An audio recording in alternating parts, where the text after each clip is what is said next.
Hello అండి, అందరికీ good morning. ఇవాళ శ్రీరామనవమి శుభాకాంక్షలు అందరికీ. నేను మా ఇంట్లో ఇవాళ దొండకాయ కూర వండుతున్నానండి. ఇది కొత్తిమీర ఇవన్నీ కట్ చేసుకుని పెట్టుకుంటున్నా.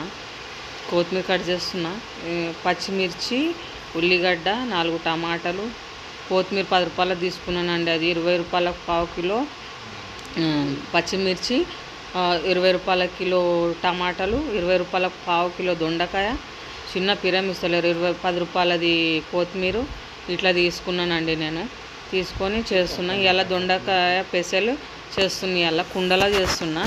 ఎట్లా చేస్తున్నా చూతురండి.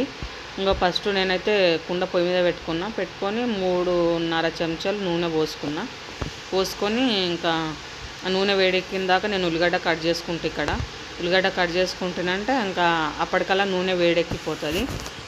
వేడెక్కిపోయినాక ఇంకా వేస్తానులా.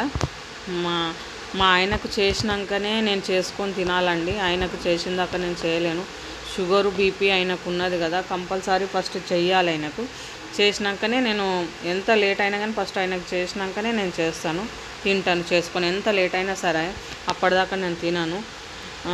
ఈ టమాటాలు కట్ చేసుకుంటున్నా. 4 టమాటాలు తీసి అందులో 1 టమాటా ఖరాబ్ వచ్చింది చూడండి. టమాటాలు మనం కింద కూరగాయలు వస్తే నేను మీదికని బుట్టేసి తీసుకుంటే టమాటాలు మంచిగా వేయలేడు చూడండి. కిందికి ఏరుకుంటే మనం ఏరుకుంటే బాగా. ఉల్లిగడ్డలు వేసిన ఫస్ట్, ఆవాలు జీలకర్ర వేసినాక ఉల్లిగడ్డ, పచ్చిమిర్చి, కరివేపాకు అన్నీ ఒకటేసారి వేసిన. అది వేగినాక కొంచెం అంత పసుపు వేసుకున్నా. పసుపు వేసినాక వేగినాక ఎల్లిపాయలు దంచుకొని పెట్టుకున్నా కదా, ఆ ఎల్లిపాయలు వేసినాను. అందులో కొంచెం మళ్ళీ నూనెలో వేగినాక మనము ఇంకా దొండకాయలు వేసుకోవాలండి. కట్ చేసి పెట్టుకున్న దొండకాయలు వేసినాక ఇంకా కొంచెం సేపు మూత పెట్టి మగ్గియాలి. దాన్ని మగ్గినాక కొంచెం సేపు నూనెలో వేగిన తర్వాత ఒక 2-3 నిమిషాల తర్వాత మనము టమాటాలు వేసుకోవాలి. అప్పటిదాకా నేను ఇదంతా ఇప్పుడు మన కూరగాయలు కట్ చేసింది ఉన్నది కదండి, దాన్ని అంతా నూకేస్తున్నా. గలీజ్గా కొడుతుంది ఆల్లా. ఇంకా ఆడనే కూర్చొని చేసేది ఉంటుంది కదండి. ఇంకా ఇల్లు అన్నాక కంపల్సరీ ఇట్లా ఉంటుంది కదా. ఇంకా ఏం చేస్తే అప్పటిదాకా కానీ నేను ఇంకా ఇది నూకేసి సాఫ్ చేసుకుంటున్నా.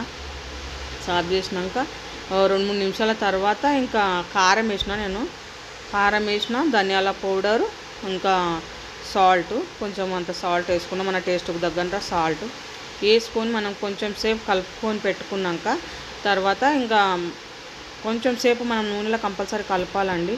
కలిపినాక ఇంకా టమాటాలు వేస్తున్నాను నేను.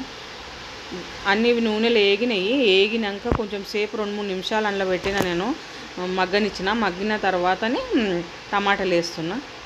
టమాటాలు వేసి కొంచెం సేపు కలుపుకొని మనము మూత పెట్టుకొని ఇంకా 2-3 నిమిషాలు మనము మగ్గించినాక నీళ్ళు పోసుకోవాలి. కొంచెం ఎసరు పోయలేం కదా మనం, కొంచెం కూడా వాటర్ పోయలేకుంటుంది కదా. అది మగ్గబెట్టడానికి వచ్చి ఇంకా నేను 2 చీరలు ఉంటే చీరలు ఉతికేసిన. ఇవాళ కొత్తవి చేతితోనే ఉతకబడుతుంది కదా. మా బిడ్డది ఒకటి నాదొక చీర ఉంటే ఇంకా మడక చేసి పెట్టిన. ఇంకా వంట అయినాక నేను కంపల్సరీ ఇప్పుడు దుకాణం ఇప్పాలండి. 2-3 రోజుల నుంచి దుకాణం ఇప్పకొచ్చిన, పని ఎక్కువ ఉంది. అందు గురించి కలుపుకున్నాక కొంచెం మగ్గినాక ఇంకా కలిపినాక మనము కొత్తిమీర వేసుకొని ఇంకా మగ్గనిచ్చి అది దుకాణం అయితే తిప్పుతానండి. ఇంకా పొద్దుమీకు ఉంది జులుసు కల్లా బంద్ చేసి వస్తా. 2 జాకెట్లు అర్జెంట్ ఉన్నాయి, కుట్టేసి వస్తాను. ఇంకా కూర అయిందండి. అయినాక దించుకోవాలి. ఇట్లా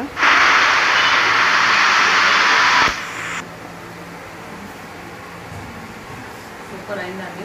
కుండలో మనము ఎట్లా చేసినా కలిపి పెట్టినా కానీ టేస్ట్ అయితే కూర. ఇది మన కుక్కర్లలో గుండీలలో చేస్తే అస్సలు కాదు. ఇప్పుడైతే సూపర్ అయింది అబ్బా కూర. ఇట్లా నార్మల్ నేను చేస్తే అట్లా టేస్ట్ రాకుండా కుండలో చేసిన కూర అయినా టేస్ట్ అవుతుంది. సరే మన హలో అండి, ఇది మొన్న పొద్దుమీకి నేను ఇంట్లోకి సామాన్ తీసుకొచ్చింది ఏమేమి రేటు పడ్డాయి ఏంది అన్నట్లా నేను చూపిస్తున్నానండి. ఇంట్లోకి సామాన్ తీసుకొస్తే కూడా మనకి ఎంతగానం పడుతుంది ఏం కథ అన్నట్లా చూపిస్తున్నాను. చిన్న పిరంగాలు అన్ని సామాన్లు మనకు ఎంతగానో పిరమైనాయి అంటే అబ్బాబాబా. నేను మా ఇద్దరికి ఇంట్లోకి సామాన్ తీసుకురానికి పోతేనే 7,000 రూపాయలు అయినాయండి. ఇద్దరికి ఏముంటాయి అన్నట్లయినా కానీ మళ్ళీ అన్నీ కావాలి. ఇంట్లోకి ఏది తక్కువ ఉన్నా కానీ ఆడవాళ్ళకి అస్సలు నడవాయి. మనకు 2 నూనె డబ్బాలు తెచ్చిన 5-5 కిలోలది. ఇంకా పెట్టుకునే సబ్బులు, బాసన్లు తోమేటి, బట్టలు ఉతికేటి, సరుపు, ఉప్పు, 10 కిలోల చక్కెర, టైట్, ఇల్లు తుడిచేది, పేస్టు, ఇవన్నీ తీసుకొచ్చినానండి. ఇంకా పప్పులు, మా ఇంట్లోకి మా ఆయనకి ఏమేమి కడితే ఓట్స్, ఇంకా ఏం తీసుకొచ్చినా అంటే ఓట్స్ తెచ్చిన, దలియా, అన్నీ ఆయనకు కొన్ని సామాన్లు ఆయనకు అవసరం పడతాయి కదా, ఇంట్లో ఎవరన్నా వస్తే చూడువా. జ్యూస్ ప్యాకెట్, జ్యూసు బాటిల్ అయితే కంపల్సరీ తీసుకొచ్చినండి. ఎండలో వస్తారు కదా, ఇప్పుడు చాయ్ అంటే చిడ్చిడ్ చేస్తారు ఎవరైనా చాయ్ పెట్టియాలంటే, చాలా నీళ్ళు ఇస్తే మంచిగా ఉంటుంది అనుకుంటారు వచ్చిన వాళ్ళు. అందు గురించనే నేను జ్యూసు డబ్బా తీసుకొచ్చిన. జ్యూసు ఇప్పుడు ఎట్లయినా కానీ కంపల్సరీ మనకు కూడా ఇబ్బంది అవుతుంది కదా, ఎవరైనా ఎండలు వచ్చిందంటే చాయ్ పోయి కిచెన్లో పెట్టాలంటే చిడ్చిడ్ వేస్తుంది. అందు గురించనే తెచ్చిన. ఆ జ్యూస్ బాటిల్ తీసుకొచ్చి ఎవరైనా వచ్చి 2 చెంచాలు వేసి ఇన్ని నీళ్ళలో కలిపిస్తే వాళ్ళకు కూడా మంచిగా ఉంటుంది, టేస్ట్ కూడా మంచిగా అవుతుంది, నోరు కూడా జర మంచిగా అవుతుంది. అందు గురించనే కంపల్సరీ నేను ఈ ఎండకాలం వచ్చిందంటే జ్యూస్ డబ్బా తెస్తానండి. ఇంకా చిరంజీవి, బాదాము ఇవన్నీ తీసుకొచ్చిన. 5 కిలోల ఉప్పు, 7 కిలోల సరుపు. నేను ఎక్కువ అయితే బట్టలు వాషింగ్ మిషన్లోనే వేస్తాను. అందు గురించనే నేను సర్పే ఎక్కువ తీసుకొచ్చినాను. మా ఇంట్లో ఆయన బాత్రూమ్ చేసినవి అయితే చేతితో ఉతుకుతా, లేకుంటే వాష్